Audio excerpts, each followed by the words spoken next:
우리 주님은 부활하셨습니다. 아멘.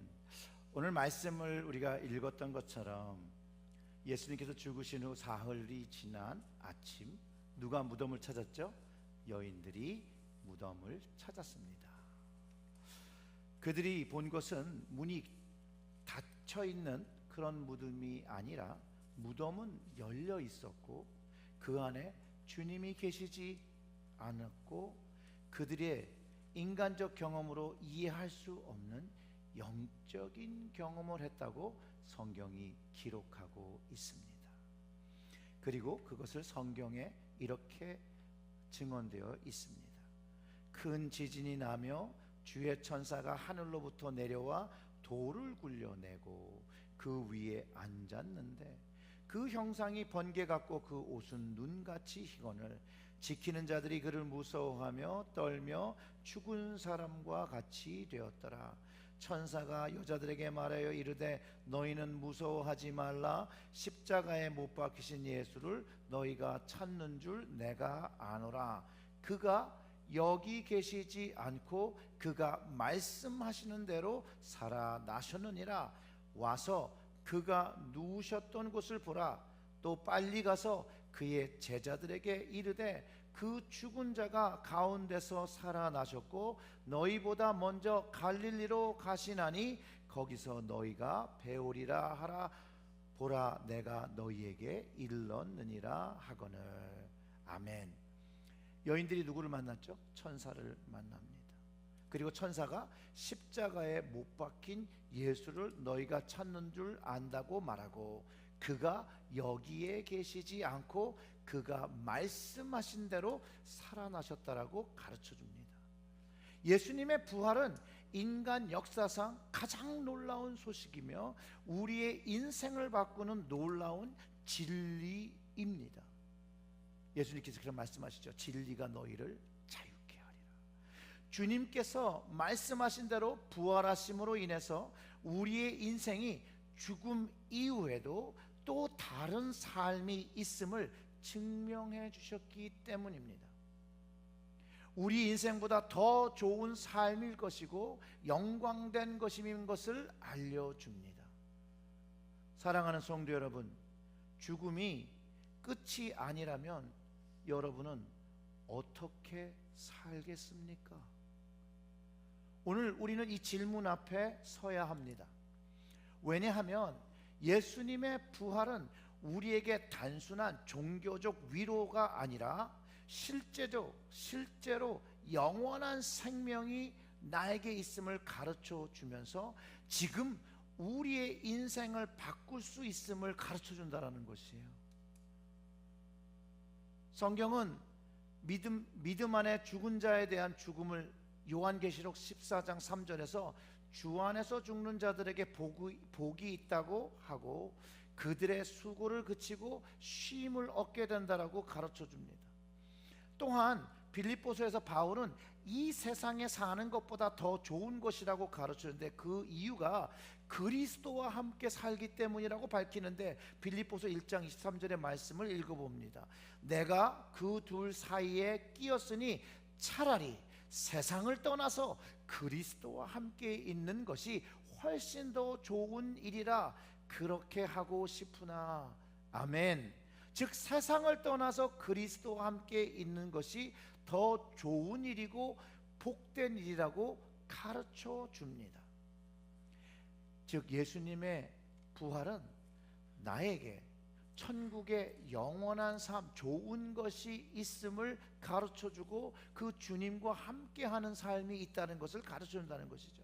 즉 죽음이 끝이 아니라는 거예요. 끝이. 그리고 이 죽음도 믿는 자의 죽음과 믿지 않는 자의 죽음은 분명한 차이를 가지고 있다라고 예수님께서 가르쳐주는 거예요. 먼저 믿음이 없는 자의 죽음은 성경이 이와 같다라고 가르쳐줍니다. 육신의 생명이 소멸됨을 가르쳐주고 뭐라고 얘기하죠? 흙으로 왔으니 흙으로 돌아간다라고 가르쳐주고, 두 번째로는 영적으로 하나님과 관계가 단절되었음을 가르쳐줍니다. 그리고 그 육신의 죽음 후에 하나님과 영원히 분리되는 둘째 사망을 맞이하며 최종적인 둘째 사망인 불못에서 심판을 받게 됨이라 성경이 가르쳐주고 있습니다. 이것이 믿지 않는 자의 정해진 죽음이라는 것이죠. 그러나 예수 그리스도를 믿는 믿음을 가진 자의 죽음은 예수님과 성경이 가르쳐준 것처럼 죽어도 사는 생명. 요한복음 11장 25절과 26절의 말씀을 읽어보면 이렇습니다. 예수께서 이르시되 나는 부활이요 생명이니 나를 믿는 자는 죽어도 살겠고 무릇 살아서 나를 믿는 자는 영원히 죽지 아니하리니 이것을 내가 믿느냐. 사랑하는 성도 여러분, 예수님의 부활을 믿으면 주님을 믿기에 죽음이 끝이 아니라 새로운 시작이 되었음을 믿고 영원히 죽지 않는 생명을 받았음을 믿으십니까? 여러분들은 정말 믿으십니까? 분명한 이유는 이 모든 것이 하나님의 구원의 계획이면서 이 계획을 주님께서 모두 가르쳐 주셨다는 거예요. 즉 예수님의 부활은 죽음이 인생의 끝이 아니라 가르쳐주고 새롭고 영원한 삶과 생명이 있음을 알려준다는 것이에요. 이 사실을 알면 우리 인생, 이곳에 있는 인생이 바뀌는데, 사랑하는 성도 여러분, 이 사실이 여러분의 인생을 바꾸고 있습니까? 오늘 본문에 두려워하지 말라 그가 살아나셨다라고 선포하고 있습니다. 예수님의 부활은 단순히 죽은 자가 살아난 사건이 아닙니다. 그것은 인류의 가장 깊은 두려움인 죽음을 정복하고 승리하신 사건이라는 거예요. 이 예수님의 부활은 우리에게 새롭고 영원한 생명이 있음을 증명하시고 예수님 안에 있는 자가 이 영원한 생명을 얻음을 가르쳐 준다는 것이에요. 하나님의 능력으로 죽음에서 생명을 얻는 이야기는 예수님만 보여주시는 것이 아니라 구약에도 있고 신약에 모두 있습니다. 엘리야의 기도로 사르밧의 과부의 아들이 여러분 살아났었고요, 엘리사의 기도로 수넴 여인의 아들이 다시 살아났기도 했고요, 예수님께서 야이로의 딸 나인성의 과부의 아들 그리고 나사로를 죽음에서 걸어 나오게 하셨었어요. 성령의 능력을 받은 제자들을 통해서 다비드와 유두고도 다시 살려지는 것이 성경에 기록된 얘기예요. 이 모든 사례는 부활의 능력을 가르쳐주는 중요한 사건들이나 이들의 부활과 주님의 부활은 아주 극명한 차이가 있다는 거예요. 이들의 부활은 영원한 생명이 아니에요. 그들이 생명을 다시 얻었지만 그들은 다시 죽었어요. 그러나 예수님의 부활은 다릅니다. 그 부활 가운데 가장 위대한 부활, 예수님의 부활은 영원한 생명을 얻는 부활, 그리고 그를 믿는 주님, 우리가 영원한 생명을 얻게 된다는 진리의 말씀이라는 것이에요. 그리고 또한 그분이요, 누군가의 기도로 살아난 것이 아니에요. 스스로 죽음을 이기고 죽음을 승리하고 다시 살아나셨습니다. 그리고 그 부활이 이제 나의 부활의 보증이 된다는 거예요. 어슈런스가 된다는 거예요. 우리 주님의 부활은 우리에게 영원한 생명이 되었음을 가르쳐주고 이제 그것을 믿는 자들이 주님의 생명과 동일한 영원한 생명을 소유하며 살아가는 것을 가르쳐주고 있다는 것이에요. 사랑하는 성도 여러분, 그렇다면 우리는, 여러분은 어떻게 살아야 합니까? 예수님의 부활은 단지 그냥 좋은 이야기, 해피엔딩의 그런 이야기로 끝나서는 안 됩니다. 그래서 우리는 실제로 이 질문을 주님 앞에서 대답해야 한다는 것이에요. 죽음이 끝이 아니라면 나는 주님 앞에 이렇게 살아야 한다라는 응답이 있어야 한다는 거예요. 근데 어떻게 살아야 됩니까, 여러분? 근데 예수님께서 부활하셔서 제자들에게 나타나셔서 가르쳐 주신 게 있어요. 그거를 해야 되는 것이죠. 요한복음 20장 21절부터 22절의 말씀을 이렇게 증언하는데 우리 함께 읽어보겠습니다. 예수께서 또 이르시되 너희에게 평강이 있을지어다. 아버지께서 나를 보내신 것 같이 나도 너희를 보내노라. 이 말씀을 하시고 그들을 향하사 숨을 내쉬며 이르시되 성령을 받으라. 아멘. 예수님은요 제자들에게 주님의 부활을 증명하시죠. 보여주시고 듣고 믿는 수준을 요구하신 게 아니에요. 그냥 날 믿어라 이렇게 얘기한 게 아니라 믿음에서 멈추지 말고 이제 세상에 나가서 주님의 부활의 생명 증인이 되라고 보내신다고 하셨어요. 이거를 해야 되고요. 그리고 이 주님의 부활을 증거하기 위해서 필요한 뭐를 받으라고 했죠? 성령을 받으라고 한 거예요. 성령. 이렇게 가르쳤으면 여러분 이 주님의 말씀에 순종하기 위해서 우리는 무엇을 해야 하냐는 것이에요. 무엇을. 부활하신 주님께서 주님의 부활을 믿는 모든 사람에게 주신 명령이에요. 부활을 믿는 우리는요 성령을 받아야 되고 성령 안에 살아야 되고 성령 충만으로 세상과 구분된 거룩한 삶을 살아가며 주님이 보내신 그 복음의 현장으로 나가 부활하신 이 주님, 이 진리의 말씀을 전파해야 한다는 것이에요. 그래서 성령 받기 위해서 예수님이 승천하신 다음에 제자들이 말씀에 순종해서 마가의 다락방에 모여 120명이 기도할 때 그들이 받은 게 뭐죠? 성령을 받잖아요. 성령을 받으며 성령으로 충만함을 경험했습니다.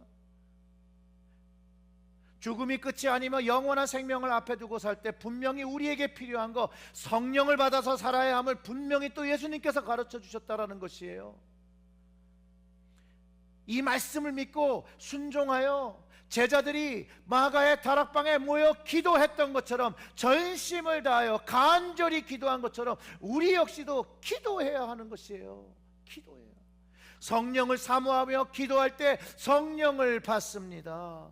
이 성령을 받으면 천국과 영원한 생명을 사모하고 성령 받은 삶은 감사와 기쁨과 찬송과 눈물과 함께 경험됩니다. 요즘 제가 읽는 책인데요, 박영규 교수님이 쓰신 세계 부흥사라는 세계 부흥 운동사라는 중에 한국의 대부흥이 여러분들 잘 아시는 평양 대부흥이 오기 전에 원산 부흥 운동이 먼저 일어납니다. 근데 그 부분에 대해서 소개한 게 있어요. 근데 이제 제가 왜 이 부분을 소개하냐면 이게 감리교랑 좀 연관이 있어서 그래요. 1903년에 한국의 원산에 두 명의 많은 분들이 하디 선교사님을 통해서 부흥이 일어났다고 하지만 이전에 바로 그 이전에 두 명의 여선교사님이 중국에서 와요. 화이트 맥컬리 선교사님이 이 한국에 있는 선교사님들과 한국 사람들 가운데 부흥이 일어나게 달라고 기도하기 시작합니다. 이 두 분이 기도하기 시작하면서 이 기도회가 점차 알려지고 많은 사람들이 모여서 함께 기도하기 시작하는데 이제 이 모임이 좀 공개적으로 하기 위해서 그 당시에 캐나다 감리교 의료 선교회사이신 하디에게 어떻게 하면 효과적으로 기도할 수 있는 강의를 부탁하여 오게 했다라는 거예요. 그리고 그 집회 때 그가 성령의 임재를 경험하고 성령께서 깨닫게 해주심으로 인해서 공개 회개를 하기 시작합니다. 자신의 교만함, 백인 우월주의, 한국 사람에 대한 편견, 그가 가졌던 인종차별을 공개적으로 회개하면서 성령의 역사가 일어나며 회개의 역사가 공개적으로 일어나며 그것이 불이 붙어 정말 산불이 번지는 것 같이 한국에 성령의 불이 번지게 시작되며 부흥이 시작됩니다. 그리고 이것이 평양 대부흥까지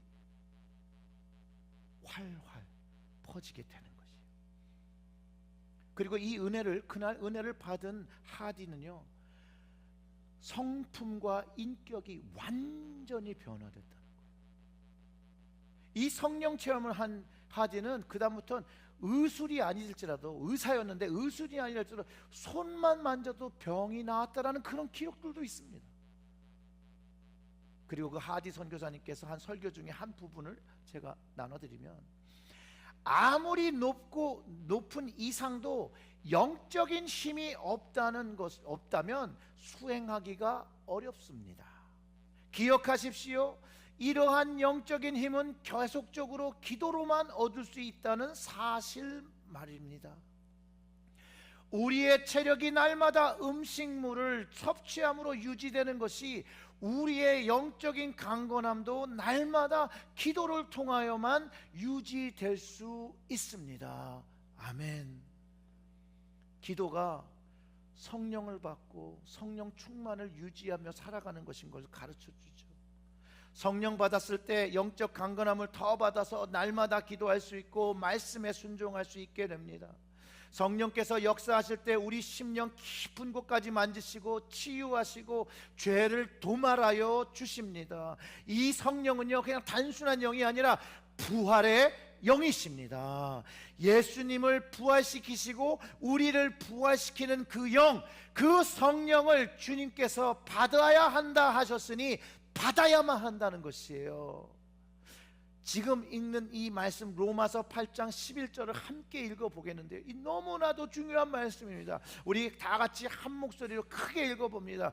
예수를 죽은 자 가운데서 살리신 이의 영이 너희 안에 거하시면, 그리스도 예수를 죽은 자 가운데서 살리신 이가 너희 안에 거하시는 그 영으로 말미암아 너희 죽을 몸도 살리시리라. 아멘. 여러분, 이 말씀의 진리, 이 성경 말씀에 이 성령이 있을 때 우리의 삶에 어떤 영향을 준다고요? 부활, 죽음을 넘어 부활, 영원한 생명. 이 말씀의 진리가 여러분의 삶에 영향을 주었습니까? 영향을 주어야 합니다. 이 성령을 받아야 합니다. 사랑하는 성도 여러분, 말씀으로 돌아가야 될 시간이고 이제 무릎 꿇어 주님 앞에 기도할 시간입니다. 이 부활의 아침, 우리는 주님께서 우리에게 주신 부활의 복음 앞에 서 있습니다. 우리 주님께서 물어보십니다. 성령 받아 주님이 보내신 곳에서 부활의 증인으로 살고 있는지를요. 여러분, 그럼 무엇이라 대답하시겠습니까? 사랑하는 성도 여러분, 부활의 믿음으로 죽어도 사는 영원한 생명을 받았으니 이 생명을 누려야 하기에 성령을 꼭 받아서 주님께서 보내시는 자리, 아버지께서 주님을 우리에게 보내신 것처럼 주님도 우리를 보내신다고 하셨으니 이 성령을 받아야 주님 보내신 자리로 가게 되는 것이죠. 그리고 그 자리로 나아가 주님께서 우리에게 가르쳐 주신 이 거룩한 복음을 증거하는 우리 모두가 되기를 이 부활절의 아침에 주님의 이름으로 축원합니다. 우리 다 같이 기도하겠습니다. 하나님, 예수님, 성령님, 이 구원의 복음을 우리에게 듣게 하여 주시니 감사와 찬양을 드립니다.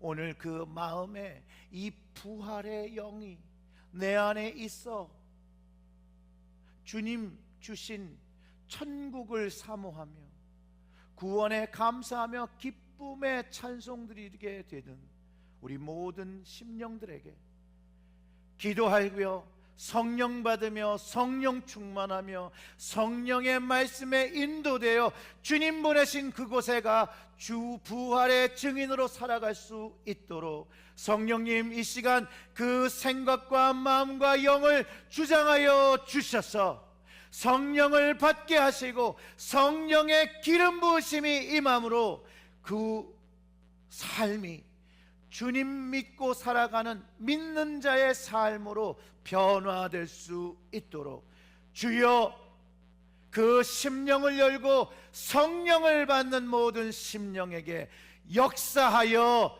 주시옵소서. 이 모든 말씀 우리 구주 예수님의 이름으로 기도드렸습니다. 아멘.